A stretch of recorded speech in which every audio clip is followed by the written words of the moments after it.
नमस्कार दोस्तों, क्राइम तक में आप सबका स्वागत है। मैं हूं सुप्रतिम बैनर्जी। जब कोई भी अच्छा काम होता है तो उसमें एक साथ कई लोगों के हाथ होते हैं, कई लोगों का कंट्रीब्यूशन होता है।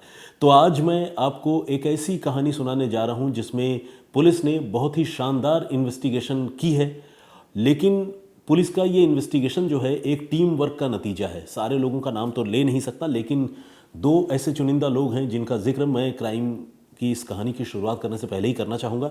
एक हरिद्वार के एसएसपी हैं मिस्टर प्रमेंद्र डोभाल, जिन्होंने हरिद्वार में अभी क्राइम इन्वेस्टिगेशन की दशा दिशा चेंज कर दी है बिल्कुल। और दूसरे हैं, जिस स्टोरी को मैं आप सबको सुनाने या बताने जा रहा हूँ, उस स्टोरी के, उस क्राइम के केस के इन्वेस्टिगेटर अंकुर शर्मा, ये पुलिस इंस्पेक्टर हैं। इन्होंने उस केस को सॉल्व किया है। और एक तीसरा नाम मैं ज़रूर लेना चाहूँगा, हालांकि वो अपनी बिरादरी के हैं लेकिन और आज तक से जुड़े हुए हैं, क्राइम तक से भी जुड़े हुए हैं। हमारे नैनीताल के जर्नलिस्ट लीला सिंह बिष्ट साहब, तो उनका इनपुट जो है इस स्टोरी में मौजूद है। और जो रिसर्च मैंने की है उसमें बिष्ट साहब ने मुझे हेल्प की है, कंट्रीब्यूट किया है, तो ऑब्वियसली उनका नाम भी मेंशन करना बनता है। तो आइए अब सीधे कहानी की शुरुआत करता हूँ। हरिद्वार के झरबेड़ा इलाके से पुलिस को एक बच्चे की लाश मिलती है। बच्चे की उम्र यही कोई 10 से 12 साल के आसपास होगी। और पहले तो इस लाश पर लोगों की नज़र पड़ती है और लोग इसे देखते हैं और देखने के बाद फ़ौरन पुलिस को इन्फॉर्म करते हैं। ये लाश एक नाले में पड़ी हुई थी। पुलिस जब मौके पर पहुंचती है तो ऑब्वियसली वो उस डेड बॉडी को रिकवर करती है और रिकवर करने के साथ साथ उस लाश की बारीकी से तलाशी लेती है, ताकि उस लाश से अगर ऐसी कोई चीज़ मिले जिससे उसका आइडेंटिफिकेशन इस्टेब्लिश हो तो पुलिस की जांच आगे बढ़े। यही आमतौर पर पुलिस का एसओपी होता है, स्टैंडर्ड ऑपरेटिंग प्रोसीज्योर। इसी तरह से पुलिस काम करती है। तो पुलिस जब उस लाश के कपड़ों की तलाशी लेती है तो पुलिस को दो चीज़ें नज़र आती हैं। एक तो इस लड़के ने जो शर्ट पहन रखी थी उस पर लगा हुआ टेलर का टैग, और इसकी जेब में एक विजिटिंग कार्ड भी था, और वो विजिटिंग कार्ड भी इत्तेफाक से उसी टेलर का था। तो ये टेलर जो है, अंकित टेलर्स के नाम से वो दुकान थी। और ये लाश, जैसा कि मैंने आपको बताया, हरिद्वार में मिली। लेकिन जो टेलर का टैग था वो टेलर की दुकान हरिद्वार से दूर उत्तर प्रदेश के मुरादाबाद के कांठ इलाके में मौजूद थी। तो पुलिस को जब ये छोटा सा सुराग मिला, ये छोटी सी क्लू या जानकारी पुलिस को मिली, तो पुलिस जो है फ़ौरन मुरादाबाद पहुंची, उत्तराखंड हरिद्वार की पुलिस। और वहां कांठ इलाके में जाकर उस अंकित टेलर से पुलिस ने बातचीत की। जब टेलर से बातचीत हुई तो टेलर ने बच्चे की डेड बॉडी की तस्वीरें देखी और ये पहचान लिया कि हाँ, ये बच्चा जो है उसका कस्टमर रहा है। लेकिन साथ ही उसने बताया कि काफ़ी दिनों से उसने बच्चे को नहीं देखा है, क्योंकि बच्चा अभी हाल के तकरीबन 1 साल में तो आया नहीं। पुलिस अब उससे पूछती है कि बच्चा कहाँ का रहने वाला है, थोड़ा मोहल्ला या लोकेशन कुछ तो बताओ। टेलर मास्टर अपने दिमाग पर जोर डालता है और एक पर्टिकुलर लोकेलिटी के बारे में, उसी कांठ इलाके में, पुलिस को जानकारी देता है। अब पुलिस की टीम उस मोहल्ले में पहुंचती है जहां का वो बच्चा रहने वाला है। पुलिस उसके घर की भी पहचान कर लेती है। और पहचान करके जब पुलिस उसके घर पहुंचती है तो पुलिस को थोड़ा फ़ायदा होता है और थोड़ा नुकसान होता है। फ़ायदा तो ये होता है कि पुलिस उसके घर तक तो पहुंच गई, तो केस को थोड़ा आगे बढ़ाने में उसको मदद मिली। नुकसान पुलिस को ये होता है कि जाकर वहाँ पता चलता है कि इस मकान को छोड़कर वो बच्चा और उसकी माँ तकरीबन 1 साल पहले ही जा चुके हैं। तो अब पुलिस को ये पता लगाना था कि ये बच्चा और उसकी माँ, ये लोग इस वक्त कहाँ पर थे, रह रहे थे, और इस मकान को छोड़कर वो क्यों गए। ये सारी बातें अब पुलिस को पता करनी थी। तो पुलिस जब उनके उस मकान में पहुंचती है तो पता चलता है कि उसकी माँ जो है सिंगल मदर थी और इस बच्चे की वो अकेली परवरिश कर रही थी। और उसकी माँ ममता दृष्टिहीन है, देख नहीं पाती है, और ऑब्वियसली लाइफ उनके लिए बहुत चैलेंजिंग होगा। लेकिन उस अकेली मदर ने अपना ये मकान बेच दिया था और बेचकर रोज़गार की तलाश में तकरीबन 1 साल पहले अपने इस बच्चे को लेकर, जिसकी मौत अब हुई थी, इस बच्चे को लेकर हरिद्वार चली गई थी। मोहल्ले के लोगों ने ये सारी बातें पुलिस वालों को बताई। और साथ ही जो मकान उस महिला ने बेचा था, उस मकान में ऑब्वियसली अभी एक नई फैमिली रह रही थी, तो उस मकान का जो मौजूदा मालिक है, जो ओनर है, उससे भी पुलिस ने बात की। तो पुलिस ने भी उस ममता के बारे में पुलिस को जानकारी दी, उस मकान मालिक ने। और साथ ही ममता नाम की उस महिला का जो बेटा, जिसकी अब लाश मिली है, जिसका नाम है नरेंद्र उर्फ राजा, इसके बारे में भी उस मकान मालिक ने पुलिस को जानकारी दी। साथ ही मकान मालिक ने से जब पुलिस ने पूछा कि चलिए ये मकान तो आपने ख़रीद लिया उनसे, लेकिन उनके परिवार में और कौन कौन से लोग हैं, किनके साथ उनका उठना बैठना है, हरिद्वार में वो एग्जैक्टली कहाँ पर रहते हैं, क्या इसके बारे में कुछ आप बता सकते हैं। तो ये जो मौजूदा मकान मालिक है ये बहुत ज़्यादा जानकारी तो नहीं दे पाया, लेकिन उसने 2 किरदारों के बारे में जिक्र ज़रूर किया। और उन 2 किरदारों में एक किरदार था जीजा, जिसे वो ममता नाम की महिला जो है जीजा के तौर पर पुकारती थी या बुलाती थी, और दूसरा किरदार जो है कोई दारोगा जी थे जिनसे ममता की काफ़ी बातचीत हुआ करती थी। और जब ममता ने ये मकान बेचा और इसके बाद वहाँ गई, तो उसके बाद ममता की जीजा और दारोगा से मुलाकात थी और बातचीत होती थी। इस तरह की जानकारी मौजूदा मकान मालिक ने पुलिस को दी। अब पुलिस को ममता के बारे में तो जानकारी जुटानी ही थी, क्योंकि ममता के बेटे की लाश मिल चुकी थी, ममता गायब थी, उसका फ़ोन स्विच ऑफ आ रहा था। पुलिस को इस बीच उसका फ़ोन नंबर मिल चुका था, उसका फ़ोन स्विच ऑफ आ रहा था। और साथ ही पुलिस को उस जीजा और दारोगा नाम के 2 किरदारों के बारे में भी जानकारी जुटानी थी कि ये लोग कौन हैं जिनके साथ ममता का उठना बैठना या भेंट मुलाकात है। पुलिस ये भी पता करना चाहती थी। तो इस कोशिश में पुलिस ने जब अपनी जांच आगे बढ़ाई और ममता के मोबाइल फ़ोन की CDR निकाली, बहुत बारीकी से उसका मुआयना किया, तो पुलिस ने कुछ चीज़ें नोटिस की। पुलिस ने ये देखा कि कुछ एक पर्टिकुलर नंबर्स पर इस महिला की काफ़ी बातचीत होती रही है, और आखिरी बार 9 तारीख को ही इस महिला की फ़ोन पर उन लोगों से बातचीत भी हुई है। और ये वो नंबर है जो नंबर शायद जीजा या दारोगा के हो सकते हैं। इनमें से इन नंबरों के बारे में पुलिस ने जानकारी जुटाने की शुरुआत की, तो पता चला कि जीजा जिस आदमी को ममता बुलाती है या पुकारती है उसका असली नाम है शहजाद, और दारोगा जिसे कहती है उसका नाम है छुन्ना सिंह। अब पुलिस की टीम जो है इस मामले की तफ्तीश तो कर ही रही थी। पुलिस को ये भी लग रहा था कि ये जो दारोगा है ये शायद कोई फेक्स्टर होगा या कोई ठग होगा जिसने महिला को कोई झांसा वगैरह दिया होगा। और ऑब्वियसली जो पुलिस की टीम थी वो ये एज्यूम नहीं कर पा रही थी या मान नहीं पा रही थी कि ये वाकई कोई दारोगा भी हो सकता है।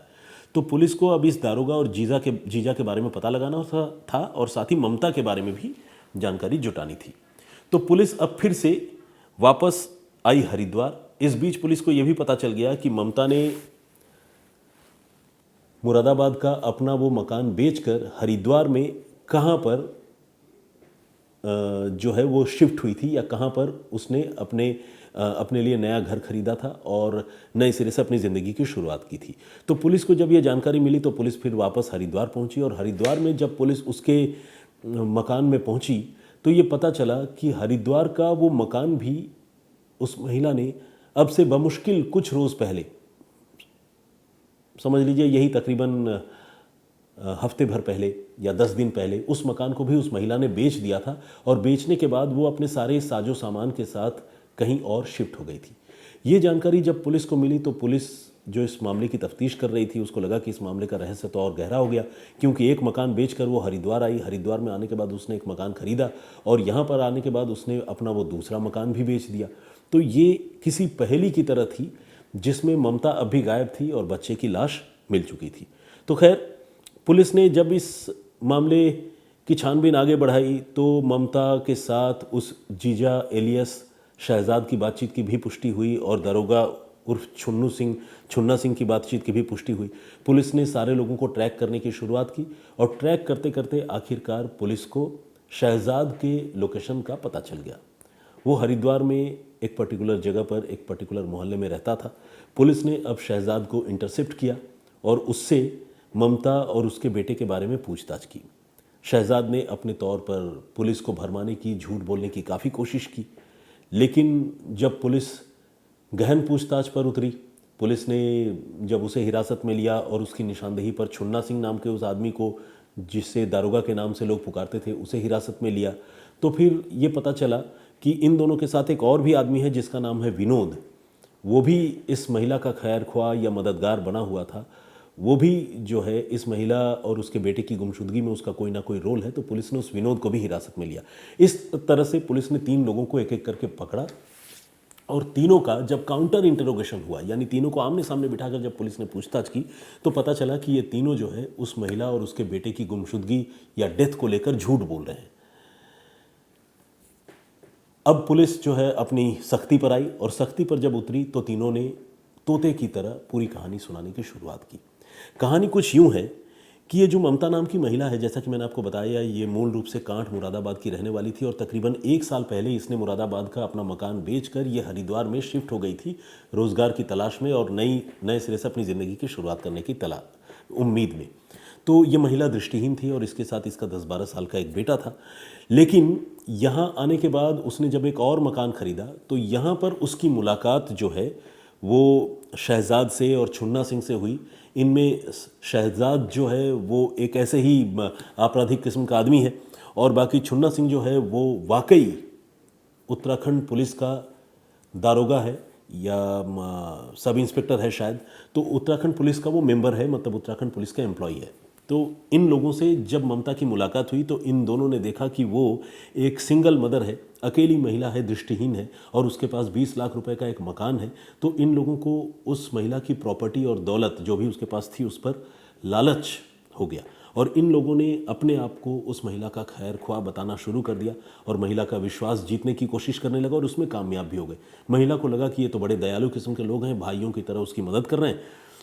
तो भरोसा जीतने के बाद इन लोगों ने उस महिला को राज़ी किया कि वो हरिद्वार का अपना मकान, ये वाला मकान बेच दे जहाँ पर वो रह रही है और इस मकान को बेचकर वो किसी दूसरी जगह पर शिफ्ट हो जाए जहाँ पर वो और आराम से रह सकती है और अपना कामकाज आगे बढ़ा सकती है। वो मकान उन्हें सस्ते में मिलेगा। तो इस तरह की झूठी सच्ची कहानियां सुनाकर उस महिला को, ममता को, इन्होंने अपने प्रभाव में लिया और हरिद्वार का जो मकान था उस मकान का सौदा उन्होंने 20 लाख रुपए में किसी आदमी के साथ कर दिया और 20 लाख रुपए में से तकरीबन 19 लाख रुपए जो पहले उस महिला को प्राप्त हुए थे वो 19 लाख रुपए छुन्ना सिंह उर्फ दारोगा जो था उसने अपने कब्जे में ले लिए और उस पैसे का कस्टोडियन बताकर खुद को उस महिला का हमदर्द तो वो बता ही चुका था, महिला को गुड फेथ में लेकर वो 19 लाख रुपए उसने अपने पास रख लिए।